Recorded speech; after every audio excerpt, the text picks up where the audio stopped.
President Trump is sticking to the script as he continues his first overseas trip as commander-in-chief.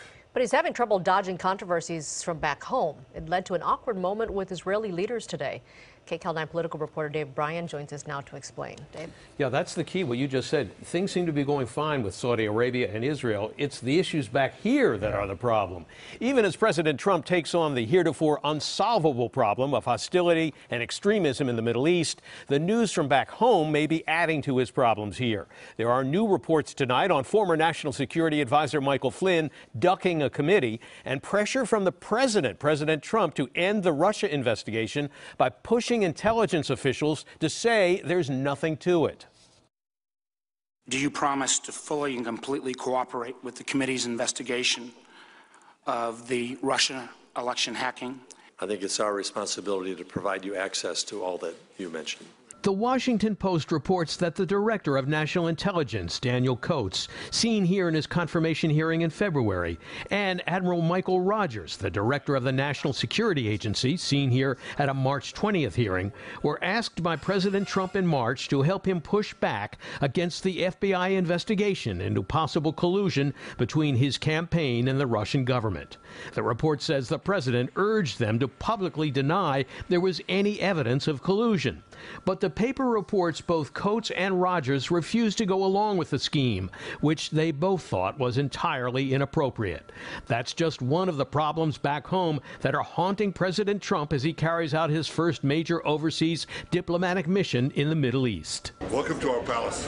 Israeli Prime Minister Benjamin Netanyahu greeted President Trump at his residence. Mr. President, for the first time in my lifetime, I see a real hope for change. The leaders discussed common threats and challenges facing both nations. We are more than friends.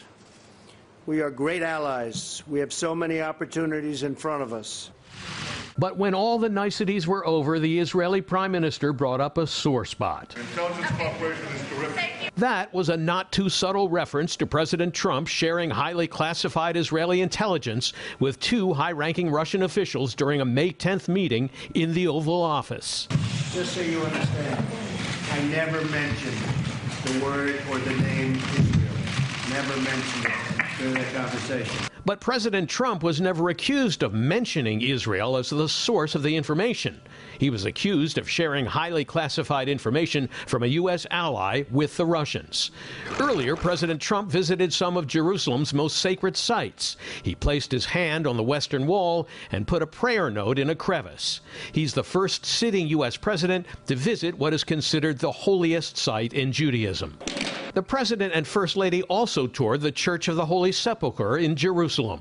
Israel is the second stop on the president's 9-day trip. During a joint statement with the Israeli president, Mr. Trump once again singled out Iran as a threat to stability in the region. That Iran must never be allowed to possess a nuclear weapon. Never, ever. But the president's problems back home keep knocking at the door. In a 6-page letter to the Senate Intelligence Committee, former National Security Advisor Michael Flynn's legal team wrote he will invoke his Fifth Amendment privilege and will not provide documents to the committee, which is investigating Flynn's Russia connections and possible collusion. Flynn is the only one of the Trump associates to take the Fifth, a tactic the president denounced on the campaign trail for gangsters. You see, the mob takes the Fifth. If you're innocent, why are you taking the Fifth Amendment? And now the top Democrat on the House Oversight Committee, Representative Elijah Cummings, released a letter saying Flynn, who had access to the government's top secrets, appeared to have lied during his 2016 security clearance renewal. Flynn was fired from his job of National Security Advisor for President Trump in February after he lied about his contacts with the Russian ambassador to the U.S.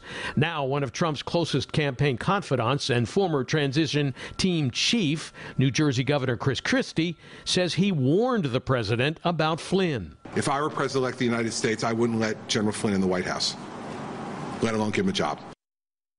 Now, tomorrow, former FBI Director John Brennan will testify before the House Intelligence Committee. Former FBI Director James Comey will appear before the Senate Intelligence Committee after Memorial Day. And tomorrow, President Trump is scheduled to meet with Palestinian leader Mahmoud Abbas in the West Bank, pushing to get a deal done in the Middle East. Lena, back to you. All right.